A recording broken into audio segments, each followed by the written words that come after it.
Buksan natin tong Treasure Chest Volume 1. So may pauso na naman sila. Bali gawa siya sa... Baka may manga sa... Yan, naka-bubble wrap. So yan, wala na siya laman. Bali meron siyang promo pack. Tapos ito yung sleeves.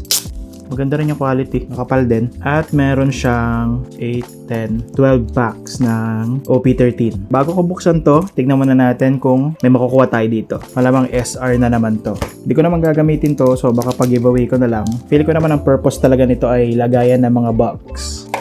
Okay, buksan natin. First pack. Leader. Second pack. Leader na naman. Rare. Ilan na yun? 3. Pang-apat.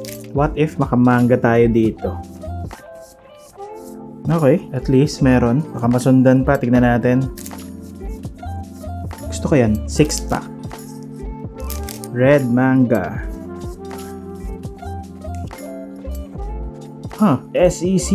Okay, box hit na rin to. So, pwede na. Pero kung sasamahan ng SP o manga, why not? By the way, meron tayong pag-giveaway. Bali, yung laman nito ay binder tapos yung playmat. Kasi yung cards, syempre, sa akin yun. Kung paano kayo makakasali, punta lang kayo sa page sa Blue App. Okay, nasa kalahati na tayo. Pero kung sakaling may manga rito, kahit sino, mamimigay ako ng sealed box. SR ulit. Dalawa na yung SR. Okay, last 3 na. Ganda nitong card na to.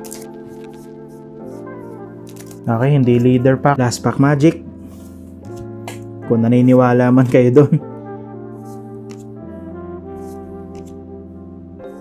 So, nakadalawang SR tayo doon, tapos may SEC. Tignan natin yung kasama dito sa promo pack. Actually, yung dalawa dito, meron ako nung regular. Okay, silipin natin kung anong laman. Yan. Pero artwork-wise, wala namang pinagkaiba. Zoro, yung kay Luffy, ganun din naman.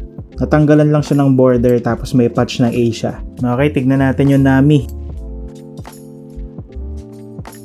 Okay, ang ganda ng card. Kahit hindi siya serialized, kasi may mga nakita ko na may serial number. Pero ang ganda ng itsura niya. Pareho lang ng artwork sa sleeves. Ang gaganda ng promo cards. Tapos may hit din tayo na parang box. May lagayan pa tayo ng mga box. Ganda ng Nami card.